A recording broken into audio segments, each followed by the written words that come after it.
कर देंगे। भगवान सपना में आकर के राजा को यह बात बोले।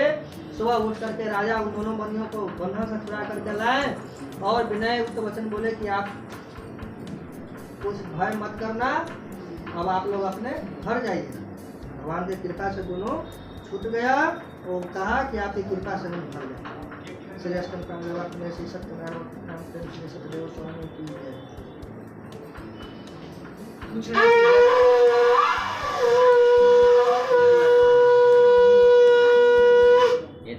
केक किधर लगाते हैं? लगेगा उसके पीछे ना। सूर्य जी बोले कि साधु भगवान के मंगलाचरण पूर्वक पूजा करके बनिया जो है अपने नगर को चला। कुछ दूर जाने पर बनिया के मन की बात जानने के लिए भगवान अपने साधु के रूप में आ जाते हैं और बोलते हैं कि तुम्हारी नाम क्या है। महाजन बनिया हंसकर बोलता है कि मेरी नाम में बेल और पत्ते हैं। बैलून मिलाने पे बैलून नहीं लाने पड़ेगा। बैलून बैलून ऐसे हैप्पी बर्थडे दे दीजिए। टेबल पर टेबल पर दो एगो बैलून का होगा वो भी दे दीजिएगा। एगो हैप्पी बर्थडे वाला वो भी दीजिए। महिया का फोटो दे दीजिएगा, सेट कर देंगे। गणेश पंडित मन की बात जानने के लिए बोले कि तुम्हारी नाम क्या है। मधुमत महाजन बनिया हंस बोला कि मेरी नाम है बेल और पत्ते भरे हुए। भगवान बोले सत्य बहुत वचन, तुम्हारा वचन सत्य हो। इतना कह करके भगवान अंतर्ध्यान हो गए। जो ही नाम में उसने लतादित्य देखा त्यों ही मूर्छा को प्राप्त हो भूमि पर गिर गए। बढ़िया। जब मूर्छा नष्ट होता है तो उसका जो दामाद था वो बोलता है कि वही दंडी महाराज ने श्राप दिया है, उन्हीं के शरण में चले कि उनकी मनोरथ उन्हीं से पूर्ण होगा। साधु की तलाश में बनिया निकल पड़ता है। कुछ दूर जाने पर साधु के रूप में भगवान मिल जाते हैं, वही साधु मिल जाते हैं।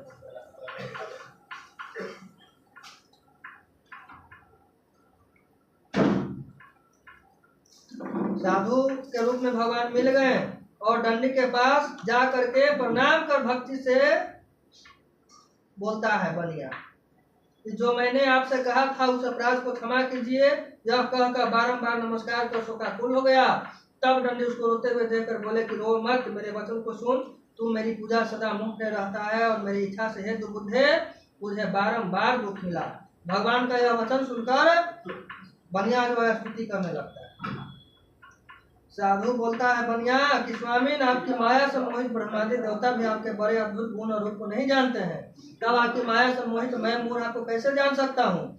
अतः हमारे ऊपर प्रसन्न हो जाइए। मैं यथाविधि विस्तार से आपका पूजन करूंगा। मैं आपके शरणागत हूँ, मुझे पहले वाला सब धन दीजिए। उसके भक्ति युक्त वचन सुनकर भगवान संतुष्ट हो गए और मनवांछित वर देकर वहां धन हो गए।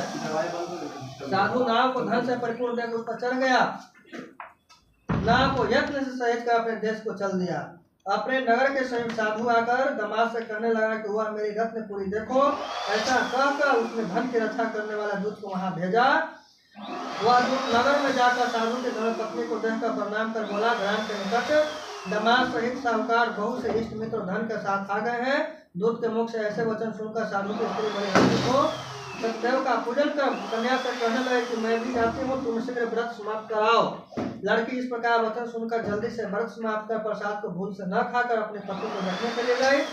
इससे सत्यदेव ने क्रोधित होकर उसके पति को नाव से जल में डुबो दिया। कलापी कन्या अपने पति को न देखकर बड़े शोक से रोती भूमि पर गिर पड़ी। साधु ने कन्या को अति दुखित देखकर डरे हुए मन से कहा कि यह क्या हुआ। नाव चलाने वाले की चिंता करने लगे। तब लीलावती कन्या को दुख देखकर अति विहल होकर रोने लगे और अपने पति से कहने लगे कि इसी क्षण नाव के साथ वे कैसे आरक्षित हो गए। न जाने किस देवता के अनागर समाता जल में नहीं दिख रही है। श्री सत्यदेव के महात्मा को कौन जान सकता है। यह कहकर वह अपने जनों के साथ विलाप करती हुई कन्या को गोद में लेकर रोने लगी और कलापती भी स्वामी को न देखने सके दुखित हो पति की पादुका लेकर सती होने की इच्छा करने लगी। कन्या का यह चरित्र देखकर धर्म के साथ उपन्यास स्त्री के साथ सत्यम शोक से युक्त होकर विचार करने लगा कि मैं सत्यदेव की माया से बार चला गया हूँ। अब यथाविधि विस्तार से सत्यनारायण का पूजन करूंगा। इस प्रकार सबको बुलाकर कहने लगा और बारंबार हृदय पर गिरकर सत्यनारायण भगवान को साष्टांग दंडवत किया। इसी पर देवों का काम करने वाले से सत्यनारायण भगवान संतुष्ट हो गए। भक्त वत्सल सत्यदेव जी की कृपा से आकाशवाणी हुई कि तुम्हारी कन्या प्रसाद को त्याग कर पति को देखने चली आई। इसी कारण इसका पति अदृश्य हो गया। यदि वह पुनः घर जाकर प्रसाद भक्षण कराएगी तब पति को निसंदेह पाएगी। कन्या ने आकाशवाणी सुनकर शीघ्र ही घर जाकर प्रसाद को भक्षण कर अपने पति को देखा। तब कलावती संतुष्ट होकर अपने पिता से कहने लगी कि आप शीघ्र ही घर चलिए, विलंब न करिए। कन्या के वचन सुनकर साधु समाज सही संतुष्ट होकर धन और बंधुओं के साथ अपने घर को गया। उस दिन तो वह हर महीने संक्रांति पर विधि पूर्वक सत्यदेव की पूजा करने लगा। इस तरह सिद्ध प्राप्त कर वो अंत में सत्यदेव के लोक को चला गया। श्री प्रेम श्री सत्यदेव स्वामी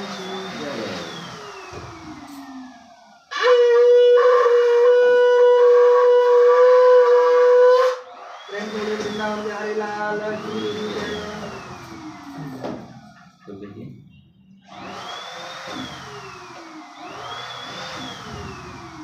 सप्तम अध्याय सुतोवाच। सूत जी बोले कि प्रजा पालन तत्पर एक तुंधवज नामक राजा था जिसने सत्यदेव के प्रसाद को त्यागने का दुख पाया। एक दिन उसने वन में जाकर परिवार ने पशुओं को मारा। पीछे आकर वट वृक्ष के नीचे श्री सत्यदेव भगवान का पूजन देखा जिसको गोप लोग बंधु बांधव युक्त संतुष्ट चित्त करते थे। अहंकार से राजा वहां न तो गया और न सत्यदेव को प्रणाम किया। जब ये गोप राजा को प्रसाद देने लगे तो राजा ने प्रसाद नहीं लिया। तब ये गोप वहाँ प्रसाद रखकर चले आए। राजा ने प्रसाद का अनादर किया। इस तरह प्रसाद का अनादर करने से उसने अति दुख पाया। उस राजा के 100 पुत्र थे मर गए और धन धान्य नष्ट हो गए। तब राजा ने अपने मन में विचार किया कि सत्यदेव ने धन नष्ट कर दिया है, इसलिए मैं वहीं जाऊँ जहाँ सत्यदेव का पूजन होता था। यह विचार वहाँ जाकर अहिरों के साथ भक्ति सौदायुक्त होकर विधि से उसने सत्यदेव का पूजन किया। तब सत्यदेव के प्रसाद से धन पुत्र आदि युक्त हुआ और इस लोक में सुख पाकर अंत में सत्य लोक को गया। जो प्राणी अति दुर्लभ सत्यदेव के व्रत को करता है और भक्ति युक्त होकर पवित्र फल देने वाली कथा को सुनता है उसको सत्यदेव के प्रसाद से धन धन्य अधिक प्राप्त होते हैं। दरिद्र धन पावे, कैदी छूट जाए, भयात भय से छूटे, इसमें कुछ भी संशय नहीं है। इस पुनीत व्रत को करने से प्राणी सदा सुख पाकर अंत में सत्यदेव के लोक में जाता है। सूर्य कहते हैं कि हे विप्रो, मैंने सत्यनारायण के व्रत को आप लोगों से कहा जिसके करने से मनुष्य सब दुखों से छूट जाता है। विशेषकर सत्यदेव की पूजा कई सारे फल देने वाली है। लोगों को कोई काल, कोई सत्य, कोई परमेश्वर, कोई सत्यनारायण, कोई सत्यदेव कहेंगे। सत्य रूपी विष्णु सनातन कलयुग में अनेक रूप धारण कर सबको वांछित फल देने वाले होंगे। हे मुनिश्रेष्ठ, जो प्राणी इसको पढ़ता या सुनता है उसके संपूर्ण पाप सत्यदेव के प्रसाद से नष्ट हो जाते हैं, इसमें कुछ भी संशय नहीं है। इति खंडे श्री सत्यनारायण व्रत कथायाम सप्तम अध्याय समाप्त। प्रेम से सत्यदेव स्वामी की जय। चढ़ा दीजिए।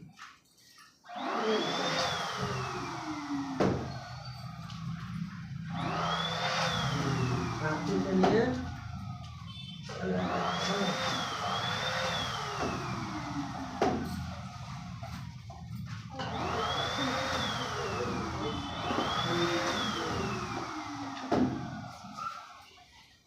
धमन दीजिए।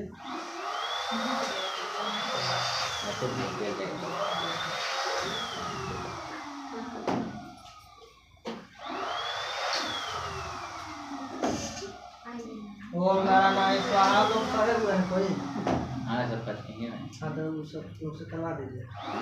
आलू नहीं है, आलू नहीं है।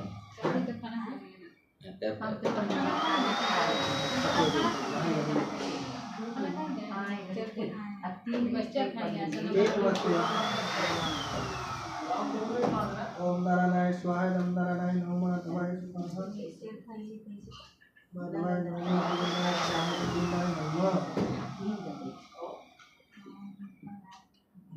कठोर में समझा कहे सेलेक्ट किया।